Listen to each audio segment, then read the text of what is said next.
Marwari media आप देख रहे हैं। आज है 5 जुलाई 2024 शुक्रवार का दिन और हिंदू तिथि आषाढ़ माह की अमावस्या है। नजर डालेंगे आज की बड़ी खबरों पर। शुरुआत करेंगे देश की बड़ी खबर के साथ। बड़ी खबर T20 वर्ल्ड कप 2024 का खिताब जीतने के बाद टीम इंडिया की जब देश वापसी हुई तो सबसे पहले प्रधानमंत्री मोदी से मिलने का कार्यक्रम रखा गया। मुलाकात के बाद पीएम मोदी ने सभी खिलाड़ियों की जमकर सराहना की और उनके साथ काफी देर तक बातचीत चलती रही। खिलाड़ियों और कोच के अलावा बीसीसीआई अध्यक्ष और सचिव भी इस दौरान मौजूद रहे। इन दोनों ने पीएम मोदी को एक खास तोहफा भी दिया। पीएम मोदी को टीम इंडिया की एक खास जर्सी दी गई जिस पर नमो नाम लिखा है। वहीं इस जर्सी पर नंबर 1 भी पड़ा हुआ है। इस जर्सी को पाकर पीएम मोदी काफी खुश नजर आ रहे हैं। T20 चैंपियन बनने के बाद बारबाडोस से लौटी टीम इंडिया का पूरे देश में जमकर स्वागत हुआ। दिल्ली के बाद शाम को खिलाड़ी मुंबई पहुंचे, जहां पर विजय रथ पर सवार चैंपियन टीम ने विक्ट्री परेड निकाली, जहां पर फैंस का जन सैलाब उमड़ पड़ा। चारों ओर इंडिया इंडिया की गूंज सुनाई दी। अच्छा, बड़ी खबर यह भी देखिए, सबसे पहले T20 वर्ल्ड कप राजस्थान पहुंचा।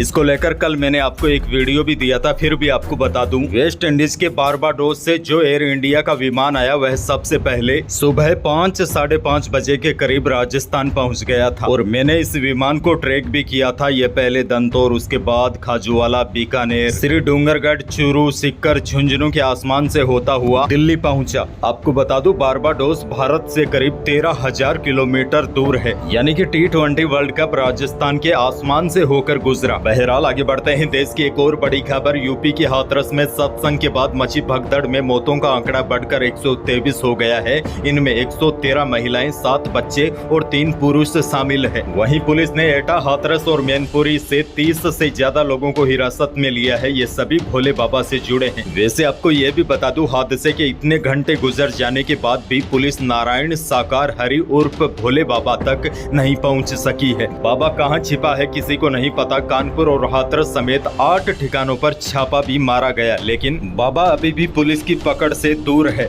आगे बढ़ जाते हैं। राजस्थान से बहुत बड़ी खबर, कृषि मंत्री और भाजपा के वरिष्ठ नेता डॉक्टर किरोड़ी लाल मीणा ने मंत्री पद से इस्तीफा दे दिया है। उन्होंने एक धार्मिक कार्यक्रम में इसकी घोषणा की। मीणा ने कहा 2 दिन पहले वह दिल्ली में थे। उन्हें पार्टी के राष्ट्रीय महामंत्री से बातचीत के लिए बुलाया गया था, लेकिन उनसे मुलाकात नहीं हो सकी। मीणा ने कहा उनकी संगठन या मुख्यमंत्री से कोई भी नाराजगी नहीं है। मीणा बोले, मैंने इस्तीफा देने को कहा था, इसीलिए मुकर नहीं सकता। कार्यक्रम में मीणा ने आज की राजनीति पर भी कटाक्ष किया। उन्होंने कहा आज की राजनीति भगवान राम के जैसी हो, यह संभव नहीं है। दरअसल आपको बता दूं, मीणा ने लोकसभा चुनाव के दौरान कहा था उन्हें जिन सीटों की जिम्मेदारी मिली है, अगर वो हारते हैं तो वह इस्तीफा दे देंगे। और अब बड़ी खबर यह है, किरोड़ी लाल मीणा ने आखिरकार मंत्री पद से इस्तीफा दे दिया है। आगे बढ़ जाते हैं। एक और बड़ी खबर, नीट में गड़बड़ी के खिलाफ राजस्थान में रेल रोको आंदोलन किया गया। जयपुर में यूथ कांग्रेस के प्रदेशाध्यक्ष और संगरिया विधायक अभिमन्यु पूनिया के नेतृत्व में यह विरोध प्रदर्शन किया गया। वहीं जोधपुर में प्रदर्शन शुरू होने से पहले ही पुलिस ने कार्यकर्ताओं को गिरफ्तार कर लिया। जयपुर में प्रदर्शन के कारण गांधीनगर रेलवे स्टेशन के बाहर और अंदर पुलिस का भारी जाब्ता तैनात रहा। यूथ कांग्रेस नेता करीब 11:15 बजे गांधीनगर रेलवे स्टेशन के प्लेटफॉर्म नंबर 1 पर पहुंचे। पुलिस ने सभी को प्लेटफॉर्म पर ही रोक दिया। इसके बाद सभी वे धरने पर बैठ गए। इस दौरान अभिमन्यु पूनिया और पुलिस के बीच जमकर बहस हुई। करीब 11 बजे अभिमन्यु पूनिया सहित सभी कार्यकर्ताओं को पुलिस ने हिरासत में ले लिया। पुलिस ने अभिमन्यु पूनिया को जबरन उठाकर रेलवे स्टेशन से बाहर ले गई। आगे बढ़ जाते हैं। जोधपुर से बड़ी खबर, जोधपुर पुलिस ने बड़ी कार्रवाई की है। पुलिस ने 45,500 के नकली नोट पकड़े हैं। आरटीओ के पास कार में 5 युवकों के पास यह नोट मिले हैं। इनमें 4 युवक फलोदी के थे और यह नोट पंजाब से लेकर आए थे। बेंगलुरु भिजवाने की फिराक में थे, लेकिन पुलिस ने तत्परता दिखाई और आरोपियों से 500 रुपए के 91 नकली नोट बरामद किए। आगे बढ़ जाते हैं। बड़ी खबर, वायदा बाजार की तेजी के असर से जयपुर सराफा बाजार में सोने और चांदी की कीमतों में रिकॉर्ड तेजी देखी गई। चांदी 900 रुपए बढ़कर 92,300 रुपए प्रति किलो पहुंच गई। शुद्ध सोना 375 रुपए तेज होकर 74,200 रुपए प्रति 10 ग्राम रहा। वहीं 22 कैरेट सोना यानी कि जेवराती सोना भी 400 रुपए उछलकर 69,200 रुपए प्रति 10 ग्राम रहा। इसके साथ ही जयपुर सराफा बाजार में 18 कैरेट सोने का भाव 59,200 रुपए प्रति 10 ग्राम रहा। अच्छा, आगे बढ़ते हैं। देखिए, सोने और चांदी के भाव तो लगातार बढ़ रहे हैं, लेकिन किसानों की फसलों के भाव नहीं बढ़ पा रहे हैं। बीकानेर की मंडी में गवार का भाव रहा अधिकतम 5151 रुपए। वहीं पश्चिमी राजस्थान के किसानों ने जीरा और इसब घोल को रोक कर रखा था ताकि किसानों को अच्छे भाव मिले, लेकिन अब की बार इसब घोल और जीरा दोनों के भाव ने ही किसानों की कमर तोड़ दी है। बीकानेर की मंडी में अधिकतम इसब घोल का भाव रहा 13,000 रुपए और जीरा बिका अधिकतम 26,600 रुपए। वहीं बीकानेर में चने का भाव रहा अधिकतम 6600 रुपए प्रति क्विंटल। खैर आगे बढ़ जाते हैं, मौसम से जुड़ी बहुत बड़ी खबर है। राजस्थान में सुस्त पड़े मानसून ने अब जाकर रफ्तार पकड़ी है। बीते 24 घंटों के दौरान प्रदेश के अधिकांश जिलों में कहीं रिमझिम तो कहीं तेज बारिश का दौर जारी रहा। कई इलाकों में जल भराव हो गया। सीकर, झुंझुनू और चूरू के कई इलाकों में भारी बारिश भी हुई। वहीं पश्चिमी राजस्थान के नागौर और बीकानेर जिले में भी कल कई स्थानों पर अच्छी बारिश रिकॉर्ड की गई। मौसम विभाग ने बताया है कि ट्रफ लाइन अब उत्तरी पूर्वी राजस्थान की तरफ शिफ्ट हो गई है, जिसकी वजह से मानसून ने रफ्तार पकड़ी है। दरअसल आपको बता दूं, यह monsoon trough line Bikaner Churu से होकर गुजर रही थी। इसी वजह से बीकानेर के भी कई इलाकों में कल अच्छी बारिश हुई है। वहीं मौसम विभाग ने बताया है कि फिलहाल आने वाले 2-3 दिनों के दौरान मानसून सक्रिय रहेगा। इस दौरान जयपुर, भरतपुर, अजमेर, उदयपुर, कोटा संभाग के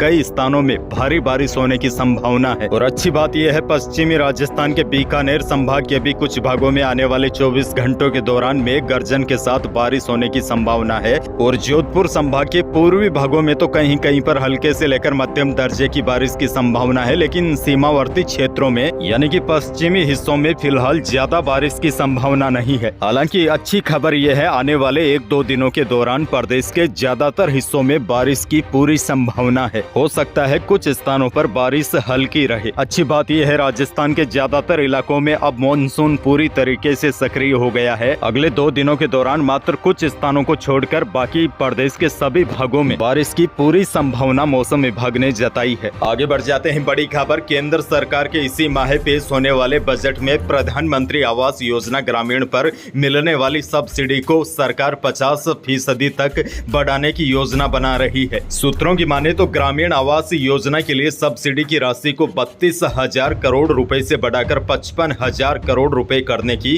तैयारी में है। यानी कि सरकार का फोकस ग्रामीण क्षेत्रों पर रहेगा। सरकार ग्रामीण इलाकों के विकास पर खर्च बढ़ाने की योजना बना रही है, जिसके अंतर्गत गांव की सड़कों और उन युवाओं के लिए रोजगार कार्यक्रम शामिल है जो खेती के अलावा अन्य क्षेत्रों में कम मौकों की वजह से केवल खेती पर ही निर्भर है। दरअसल बजट में गरीबों के लिए 2 करोड़ ग्रामीण घर बनाने के लिए केंद्र और राज्य सरकारों द्वारा अगले कुछ सालों में 4 लाख करोड़ रुपए तक आवंटित किए जाने की संभावना है। दरअसल आपको बता दो, अभी हाल ही में मोदी सरकार ने ग्रामीण और शहरी क्षेत्रों में 3 करोड़ घर बनाने में मदद करने की योजना की घोषणा की है। और अब ग्रामीण विकास मंत्रालय ने प्रति घर के लिए सरकारी सहायता राशि बढ़ाने का प्रस्ताव दिया है। पहले ये राशि 1.2 लाख रुपए थी, जिसे अब बढ़ाकर 2 लाख रुपए करने का सुझाव दिया गया है। अब अगर इससे मंजूरी मिल जाती है तो यह 2016 से शुरू हुए ग्रामीण आवास कार्यक्रम पर केंद्र के सालाना खर्च में अब तक की सबसे बड़ी बढ़ोतरी होगी। यानी कि गरीबों के लिए बड़ी खुशखबरी है। अब गाँव में घर बनाने पर सरकार 2 लाख रुपए तक दे सकती है। तो यही थी प्रदेश और देश की आज की बड़ी और महत्वपूर्ण खबरें। वीडियो को लाइक करना बिल्कुल न भूलिए और चैनल पर नए हैं तो सब्सक्राइब जरूर कीजिए ताकि आप अपडेट रहे बड़ी और काम की खबरों से।